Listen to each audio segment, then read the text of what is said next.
central banks moving out of dollars, the United States is in a very precarious financial position.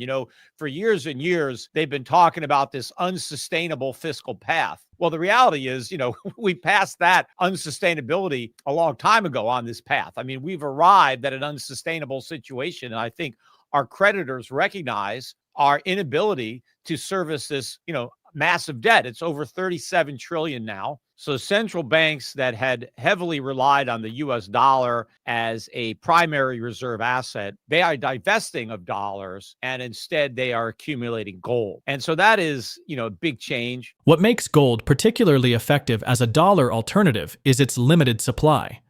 While central banks can create unlimited amounts of currency, the world's gold supply increases by only about 1.5 to 2% annually through mining operations. This natural constraint provides a powerful inflation hedge role against currency devaluation. Central banks worldwide have dramatically increased their gold reserves in recent years, with global official gold holdings now exceeding 35,000 metric tons. This buying continues regardless of price fluctuations, indicating a fundamental shift in how monetary authorities view gold within their reserve diversification strategies. The world is making a quiet decision. Financial expert Peter Schiff notes that foreign central banks are now swapping dollars for gold at a record pace, while private investors are shifting their investments from U.S. stocks to foreign markets. In his outlook, Peter Schiff argues that foreign markets now offer more attractive valuations, higher dividend yields, and stronger returns than the S&P 500. This trend is expected to persist for the remainder of the decade, with U.S. stocks underperforming as a collapsing dollar fuels a significant boom in gold, silver, and commodities. The stock market is a lie. Peter Schiff argues that when measured against gold, the S&P 500 is already in a full-blown collapse. He states that the Trump administration's weak dollar policy, characterized by low rates and money printing, is to blame, as it artificially inflates stocks and real estate, while tariffs hurt consumers and drive capital out of U.S. markets. Over the past year, amid a volatile stock market, gold prices have experienced a resurgence. And if you had invested just a year ago, you might have a bit more money than you started with. U.S. debt just hit $37 trillion, and Peter Schiff says Trump's spending and tariffs are making things worse. These policies are taxing consumers and pushing allies away, causing capital to flee U.S. markets. This is completely eroding global trust in the dollar and fueling the rush into gold. Before we dive into Peter Schiff's sharp insights from his latest interview, make sure to hit that subscribe button and tap the bell icon so you never miss a moment when truth meets the market. I think the bigger picture that investors need to be aware of is that there is a massive shift going on around the world, and it's really two-pronged. From the point of the central banks, it's a movement away from US dollars and into gold. So central banks that had heavily relied on the US dollar as a primary reserve asset, they are divesting of dollars and instead they are accumulating gold. And so that is, a big change. It also eliminates a big buyer for our treasuries. So the result of that is going to be higher interest rates for Americans as foreigners, foreign central banks are buying fewer treasuries, but also a weaker dollar. And that's going to raise the cost of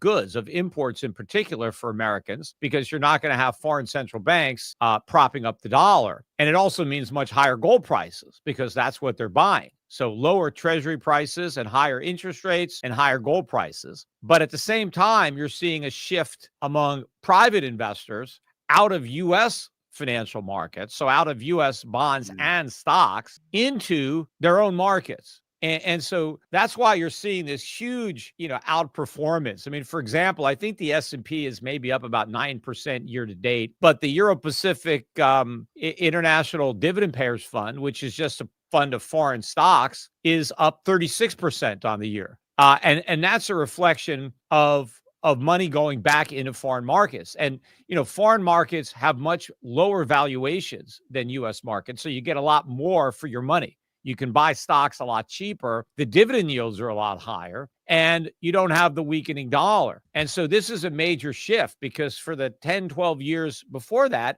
the U.S. stock market was the strongest. The dollar was strong. and money from all over the world was coming into our markets. Now that money is being sucked out. And it's just beginning. So I think this is going to be a long wave that's going to continue for the rest of this decade and into the next, where the U.S. stock market dramatically underperforms the foreign markets, the mirror of what had been happening over the prior decade. So I think it's important that investors recognize this and move as much money as they can into international markets and also into other things that do well with a weak dollar: gold, silver, commodities. Those are in bull markets when the dollar is in a bear market. And I think that's where we are. The United States is in a very precarious financial position. For years and years, they've been talking about this unsustainable fiscal path. Well, the reality is, we passed that unsustainability a long time ago on this path. I mean, we've arrived at an unsustainable situation. And I think our creditors recognize our inability to service this, massive debt. It's over 37 trillion now. And the Trump administration has thrown gasoline on the fire, with the big, beautiful bill. The trajectory of deficits are actually going to accelerate under Trump compared to where they were under Biden. And they already were accelerating. So the debts are really exploding out of control. The tariff revenue, which again is just a tax on American consumers and American businesses, the tariff revenue is not going to be big enough to offset what the government is losing from the big, beautiful bill. So the deficits are going to get worse, even despite the mitigation from the tariffs. But meanwhile, the tariffs are harming American industry. They are making American industry a lot less competitive. And they are causing a lot of our trading partners to look for ways, to avoid the U.S. And trade more with themselves. So it's more of an isolationist approach that's going to harm the U.S. economy. So it's, we're making the situation worse for ourselves. That's also one of the reasons that capital is leaving the U.S. because tariffs are making America less competitive. So why do you want to invest in U.S. companies that have to deal with all these tariffs when you can invest in foreign companies that don't? We've really shot ourselves, maybe not even in the foot, like in the stomach or maybe the head, but the country's in a lot of trouble. And our creditors know that. So they don't want to loan us more money. And they know that, the dollar is going to fall. We're going to inflate away these liabilities. Regardless of what happens nominally, real U.S. stock prices are going way down. I mean, if you're going to measure U.S. stocks in gold, and U.S. stock prices have been falling for 25 years measured in gold, right? But I think that the pace of that is going to accelerate. I think you're going to see a much bigger drop relative to gold. But we may even see a drop just nominally because the U.S. market is so overpriced. It could even decline nominally, especially like tech stocks, the NASDAQ. I mean, some of the stocks that are really up there could fall even in nominal terms, but they'll get killed in real terms. So that investors should be getting out. As I said earlier, it's pretty clear that the superior returns are going to be earned outside the United States for many, many years to come. The dollar is going to be marked down. The only question is how much. We actually have a weak dollar policy, even though, they don't want to come out and admit it. If you read between the lines, and it's not that hard to do, that's what everybody in the Trump administration is advocating for, is a weaker dollar, a lower dollar. Which with the tariffs actually makes it worse because not only do we have to pay the tariffs, we have to pay more dollars to buy the stuff that's tariffed because the dollar's lost value. So it's not that not only are foreigners not paying the tariffs, we're paying double because of the weakness in the currency. But that's what Trump wants. Trump wants lower interest rates. He wants the Fed to cut interest rates and print money. That means a weaker dollar. That means higher inflation. That's the whole policy. Let's run more inflation. Let's try to ramp growth by creating inflation, which jack up stock prices. Let's push up real estate prices by trashing the currency. Gold advanced as traders weigh the outlook for U.S. monetary policy ahead of a key speech by Federal Reserve Chair Jerome Powell later this week. Powell is slated to give his annual address in Jackson Hole, Wyoming, on Friday. Swaps are pricing in a high probability that the Fed will cut borrowing costs by a quarter point next month. Lower rates benefit gold as it doesn't pay interest. Veteran investor Peter Schiff warns that if the Fed cuts rates again, long-term yields will likely rise. The cut would signal the Fed is ready to let inflation run hot, making U.S. debt a bad bet. If 10-year yields hit 5%, the Fed will be forced into yield curve control, a last-ditch effort that would ignite hyperinflation. Investors clamoring for the Federal Reserve to come off the sidelines and cut interest rates in September might want to pay close attention to the bond market. The $28 trillion Treasury market's yield curve has been steepening on expectations that Fed Chair Jerome Powell could use his annual speech at the central bank's Jackson Hole, Wyoming, Summer Economic Symposium on Friday to keep the door open for further rate cuts. Concurrently, Peter Schiff emphasizes that the official inflation number is a misleading measure that conceals the actual decline in purchasing power. He explains that businesses are working through their old inventory and delaying the passing on of tariff costs, but it's only a matter of time. Let's get back to the interview. Before the last rate cut a year ago, I was forecasting that if the Fed cut rates, that long-term interest rates would go up. That was what I was predicting, and that's exactly what happened. And I think the same thing will happen again. I think if the Fed does cut rates in September, the yields on the longer bonds will head in the opposite direction. And that's because the Fed is too easy. In fact, if you look at the inflation numbers that we have now, they argue for higher interest rates. Interest rates are too low right now. In fact, I've been saying the whole time that the Fed prematurely stopped hiking, that it hiked too soon. I mean, it stopped hiking too soon and it cut prematurely. And so inflation is accelerating and the problem is getting worse. And instead of hiking rates, the Fed is discussing when to cut them. And so if they actually do cut them, that's a signal that inflation is going to be allowed to run out of control. And that is going to damage the longer end of the bond market. That makes longer term U.S. obligations even less appealing because inflation will erode away more of their value. So the Fed's going to lower short-term rates, but the market will increase long-term rates. And that will include mortgage rates. The upward pressure on rates is going to become a big problem for the economy, politically, especially when you see the yield on the 10-year moving north of 5. I mean, it's,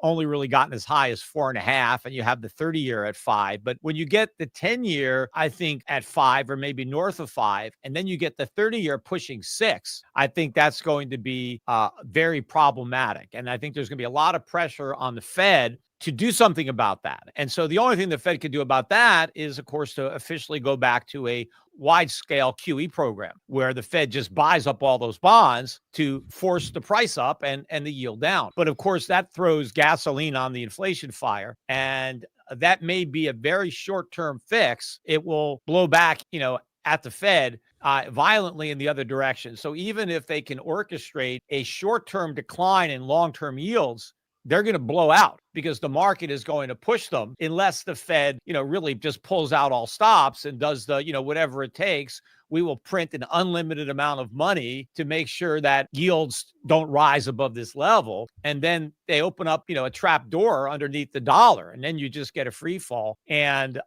massive inflation. And then the problem there is, yes, there's yield curve control for treasuries, but what about everything else, right? While the Fed is printing up money to buy treasuries, what happens to corporate bonds? What happens to muni bonds, right? What happens to whatever the Fed isn't buying? Those things are going to get killed. And so maybe the government gets low interest rates, but everybody else gets much, much higher interest rates. I mean, first of all, the CBI is a very biased or manipulated measure to begin with, where, it's not that there's somebody behind the scenes fudging the numbers, but the methodology that defines how the CPI works is very flawed. And what happens is price increases don't actually get reflected to the degree that they've increased in the CPI. Like I did a exercise years ago in 2013. So this is a while back. I remember back then I read that according to the CPI, newspaper and magazine prices were up 30% over 10 years. And I kind of found that hard to believe. I thought it was up more. So I checked. I went back to 2003 and I looked at about 20 popular newspapers and magazines, and I looked at the price on the cover, and I compared it to the price on the cover of those exact same newspapers and magazines at the time. So there's a 10-year gap. And what I found just looking at the prices had gone up by 130%. Yet the CPI said 30%. Now, I don't know how that happened, right? Somehow they put in 130% increase. The CPI just spits out a 30% increase. Where did that other 100% go? I don't know, right? That's the magic of the CPI. It makes inflation disappear. So one of the reasons that the CPI is not showing price increases that result from tariffs is because it's not accurate. But now another reason is because of a lag. Look, I am a business. My costs go up. I don't necessarily immediately raise my prices. I mean, first of all, I have a lot of inventory that I might have bought before the tariffs. And so I'm not necessarily pressured to raise the prices there. I don't know if the tariffs are permanent. Are they going to go away? I mean, do I really want to raise my prices and then cut them back? I mean, because you might be reluctant to jack up prices. Maybe your competitor doesn't do it. You're worried I might lose some business. So there is a little lag as businesses try to figure out, are these price increases permanent? But ultimately, the decisions are going to get made. The prices are going to be increased. Businesses will act the same way if their labor costs go up or their rent goes up or their material costs go up. They don't necessarily immediately raise their prices. It may happen months later, by the time they take a look at everything. So there's going to be a lag. So you can't just say, aha, you see, they're not, prices aren't going up, because they're going to go up. Where is this tariff revenue coming from? Obviously, U.S. businesses are paying it. Foreigners aren't paying it. Foreign governments, foreign companies, they're not slashing prices because if this were true, you would look at the import prices and you would see prices crashing. Because the only way foreigners could be paying our tariffs, and if our average tariff rate now is 15, 20%, the only way foreigners would pay that, they would have to say, okay, America, we know you're going to get hit with this 15 or 20% tariff, so we're going to cut our prices. We're going to let American companies buy our stuff for 15 or 20% less, so that when you pay your tariffs, it's the same. But they're not doing that. Prices of imports aren't crashing. We're paying the same as we were paying before. So American companies are paying these taxes. It's only a question of time until the customers pick up the tab, right? Who else is going to pay for it? Gold has been a great asset to own over the past year. Gold prices tend to spike during periods of uncertainty, and with the recent U.S. election, global trade wars, and market volatility, gold has become an opportunistic investment for savvy investors. Recent market behavior has demonstrated that gold can perform well even before actual rate cuts materialize, as investors position themselves ahead of anticipated policy shifts. As trust in the dollar erodes and gold takes center stage, are we witnessing the early stages of a global monetary reset? Drop your thoughts in the comment section below. If you find this video informative, don't forget to support our channel and turn on notifications to stay informed about our latest videos. See you in the following video.